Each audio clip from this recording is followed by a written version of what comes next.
ಸಮಾಜ ಈಗ ಇತ್ತೀಚೆಗೆ ಹೇಗಾಗ್ತಾ ಇದೆ ಅಂತಂದ್ರೆ ಒಂದು ದುಡ್ಡು ಒಂದು ಕಾಮ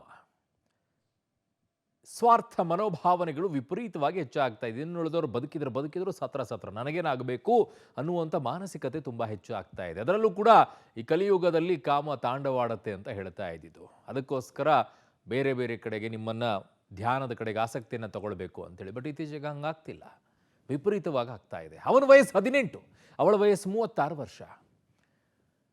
ಪ್ರೀತಿ ಹುಟ್ಕೊಳ್ಳಿಲ್ಲ, ಅಲ್ಲಿ ಕಾಮ ಹುಟ್ಕೊಳ್ತು, ವ್ಯಾಮೋಹ ಹುಟ್ಕೊಳ್ತು. ಅವಳು ನನಗೆ ಬೇಕು ಅನ್ನುವಂತಹ ಹಠ ಬಂತು. ಹುಚ್ಚುಕೋಡಿ ವಯಸ್ಸು 16ರ ವಯಸ್ಸು ಅಂತಾರೆ. ಬುದ್ಧಿ ಬಂದಿರೋದಿಲ್ಲ, ಮನೇಲಿ ಹೇಳೋರು ಕೇಳೋರು ಯಾರು ಕೇಳಿಸ್ಕೊಳ್ಳೋ ಮನಸ್ಥಿತಿನೂ ಇರೋದಿಲ್ಲ. ಇಷ್ಟ ಆದ್ಲು ಅಂತ ಹೇಳಿಬಿಟ್ಟು ಹೋಗಿ ಕೇಳಿದಾಗ ಬೇಡ ಬಿಟ್ಬಿಡು ಅಂತ ಹೇಳಿದಾಗಲೂ ಕೂಡ ಕೇಳಿಸ್ಕೊಳ್ಳಿಲ್ಲ. ಇನ್ನೇನು ಕಿರಿಸ್ತಾಳಂದಿದ್ದಕ್ಕೆ ಕುತ್ತಿಗೆ ಚಿಕ್ಕ ಸಾಯಿಸ್ತಾನೆ. ಅದಾದ ನಂತರ ಸಾಯಿಸಿದ್ ಗೊತ್ತಾಗಬಾರ್ದು ಅಂತ ಹೇಳಿ ಕ್ರಿಮಿನಲ್ ಮೈಂಡನ್ನು ಯೂಸ್ ಮಾಡ್ತೀನಿ. ಯಾಕೆಂದರೆ ಈಗೆಲ್ಲ ವೆಬ್ ಸೀರೀಸ್ಗಳೆಲ್ಲ ಬಂದ್ಬಿಟ್ಟಿವೆ ಅಲ್ಲ, ಎಂತೆಂಥದ್ದು ಘಟನೆಗಳೆಲ್ಲ ಗೊತ್ತಾಗ್ತಿದೆಯಲ್ಲ. ಬೆಂಕಿ ಹಚ್ಚಿ ಬರ್ತಾನೆ, ಯಾರಿಗೂ ಗೊತ್ತಾಗಬಾರ್ದು ಅಂತೇಳಿ. ಒಂದೇ ಒಂದು ಮಾಡಿದ್ದು ಎಡವಟ್ಟು. ಅವಳ ಮೊಬೈಲನ್ನು ತೊಗೊಂಡು ಬರ್ತಾನೆ. 3 ದಿನ ಆದಮೇಲೆ ಮೊಬೈಲ್ ಆನ್ ಮಾಡ್ತಾನೆ. ಅವಾಗ ಸಿಕ್ಕಿದ್ದು, ಇಲ್ಲದೆ ಇದ್ರೆ ಸಿಗ್ತಾನೆ ಇರಲಿಲ್ವೇನೋ ಇವನು. ಏನಾಯಿತು ಈ ಘಟನೆ, ಯಾವ ರೀತಿಯಾಗಿ ನಡೀತು, ಡೀಟೇಲ್ಸ್ ಇಲ್ಲಿದೆ ನೋಡಿ. ರಾಮಮೂರ್ತಿ ನಗರ ಟೆಕ್ಕಿ ಕೊಲೆ ಕೇಸ್ಗೆ ಟ್ವಿಸ್ಟ್. ಶರ್ಮಿಳಾ ಮೇಲೆ ಪ್ರೀತಿಗಿಂತ ವ್ಯಾಮೋಹ ಹೆಚ್ಚಿತ್ತು. ಕೈ ಮುಗಿದ್ರೂ ಬಿಡದ ಪಾಪಿ ಕತ್ತು ಹಿಸುಕಿ ಕೊಂದೇ ಬಿಟ್ಟ. ಆರೋಪಿ ಕರ್ನಲ್ ಬಾಯ್ಬಿಟ್ಟ ಕೊಲೆ ಸತ್ಯಕ್ಕೆ ಖಾಕಿನೇ ಶಾಕ್. ಟೆಕ್ಕಿ ಶರ್ಮಿಳಾ ಹತ್ಯೆ ಪ್ರಕರಣದ ತನಿಖೆಯನ್ನ ರಾಮಮೂರ್ತಿ ನಗರ ಪೊಲೀಸರು ಚುರುಕುಗೊಳಿಸಿದ್ದಾರೆ. ಈ ನಡುವೆ ಬಂಧಿತ ಆರೋಪಿ ಕರ್ನಲ್ ಬಾಯ್ಬಿಟ್ಟ ಸತ್ಯ ಕೇಳಿ ಪೊಲೀಸರೇ ಶಾಕ್ ಆಗಿದ್ದಾರೆ. ಹೌದು, ಆರೋಪಿಗೆ ಮೃತ ಶರ್ಮಿಳಾ ಮೇಲೆ ಪ್ರೀತಿಗಿಂತ ಲೈಂಗಿಕ ಬಯಕೆಯ ವಿಕೃತಿ ಮನಸ್ಸಿತ್ತು ಎನ್ನಲಾಗಿದೆ. ಶರ್ಮಿಳಾ ಮೇಲೆ ಅತ್ಯಾಚಾರಕ್ಕೆ ಪ್ರಯತ್ನ ಪಟ್ಟಿದ್ದಾಗಿ ಆರೋಪಿಯೇ ಬಾಯ್ಬಿಟ್ಟಿದ್ದಾನೆ. ಕೊಂದೇ ಬಿಟ್ಟ ಪಾಪಿ ಕಾಮುಕ. ಟೆಕ್ಕಿ ಶರ್ಮಿಳಾ ಮೇಲಿತ್ತು ಲೈಂಗಿಕ ಬಯಕೆ, ಪ್ರೀತಿಗಿಂತ ಹೆಚ್ಚಾಗಿ ಆಕೆಯ ಮೇಲಿತ್ತು ವಿಕೃತಿ. ಜನವರಿ 3ರಂದು ರೂಮ್ನಲ್ಲಿ ಒಬ್ಬಳೇ ಇದ್ದ ಶರ್ಮಿಳಾ. ಆಗ ಸ್ಲೈಡ್ ಡೋರ್ ತೆಗೆದು ಒಳಗೆ ಬಂದಿದ್ದ ಕರ್ನಲ್. ಹಾಲ್ನಲ್ಲಿ ಶರ್ಮಿಳಾ ಮೇಲೆ ಅತ್ಯಾಚಾರಕ್ಕೆ ಯತ್ನ. ಪ್ರತಿರೋಧ ಒಡ್ಡಿದಾಗ ಕತ್ತು ಹಿಸುಕಿದ್ದ ಪಾಪಿ. ಶರ್ಮಿಳಾ ಕೂಗಾಡಿದಾಗ ಜೋರಾಗಿ ಕತ್ತು ಹಿಸುಕಿ ಕೊಲೆ. ಬಳಿಕ ಟಿಶ್ಯೂ ಪೇಪರ್ ಹಾಸಿಗೆಯ ಮೇಲಿಟ್ಟು ಬೆಂಕಿ ಹಚ್ಚಿದ್ದ.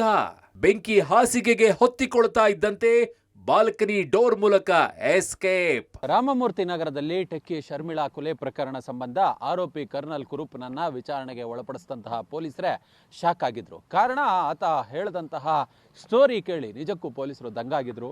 ಆತ ಈ ಶರ್ಮಿಳಾ ಮೇಲೆ ಪ್ರೀತಿಯನ್ನು ಮಾಡ್ತಿರ್ಲಿಲ್ಲ. ಆತ ಈ ಶರ್ಮಿಳಾಳನ್ನು ಮೋಹಿಸೋದಕ್ಕೆ ಪ್ರಯತ್ನವನ್ನು ಪಟ್ಟಿದ್ದ. ಹೇಗಾದರೂ ಮಾಡಿ ಆಕೆಯ ಜೊತೆ ನಾನು ಮಲಗಬೇಕು ಅನ್ನೋ ನಿಟ್ಟಿನಲ್ಲಿ ಸಾಕಷ್ಟು ಪ್ರಯತ್ನವನ್ನು ಕಸರತ್ತನ್ನು ಆತ ಪಟ್ಟಿದ್ದ ಅನ್ನೋದು ಪೊಲೀಸರ ತನಿಖೆಯಲ್ಲಿ ಗೊತ್ತಾಗ್ತಿದೆ. ಜನವರಿ 3ನೇ ತಾರೀಕು ಆಕೆ ಒಬ್ಬಳೇ ಮನೆಯಲ್ಲಿದ್ದಾಳೆ ಅಂತೇಳಿ ಗೊತ್ತಾದಂತಹ ಸಂದರ್ಭದಲ್ಲಿ ಏಕಾಏಕಿ ಮನೆಯ ಒಳಗೆ ಬರ್ತಾನೆ. ಆತನಿಗೆ 18 ವರ್ಷ, ಈಕೆಗೆ 34ರಿಂದ 35 ವರ್ಷ.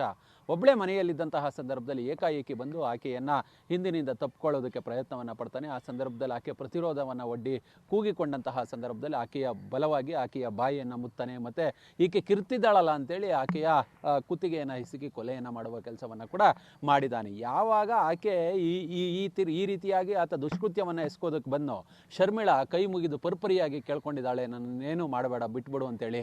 ಆದರೂ ಕೂಡ ಈ ಪಾಪಿ ಆಕೆಯನ್ನು ಮೋಹಿಸೋದಕ್ಕೆ ಅಂತೇಳಿ ಹೋಗಿ ಆಕೆಯ ಪ್ರಾಣವನ್ನು ತೆಗೆದಿದ್ದಾನೆ. ಕೊನೆಗೆ ಆಕೆ ಯಾವಾಗ ಸಾವನ್ನಪ್ಪಿದ್ಲು ಅಂತೇಳಿ ಗೊತ್ತಾಯಿತು, ಆಗ ಆತ ಈ ಟಿಶ್ಯೂ ಪೇಪರನ್ನು ಆಕೆಯ ಮಂಚದ ಬೆಡ್ನ ಮೇಲಿಟ್ಟು ಅದಕ್ಕೆ ಬೆಂಕಿ ಹಚ್ಚಿ ಇಡೀ ರೂಮು ಬೆಂಕಿ ಹತ್ಕೊಂಡಂತಹ ನಂತರ ಆತ ವಾಪಸ್ಸಾಗಿದ್ದ.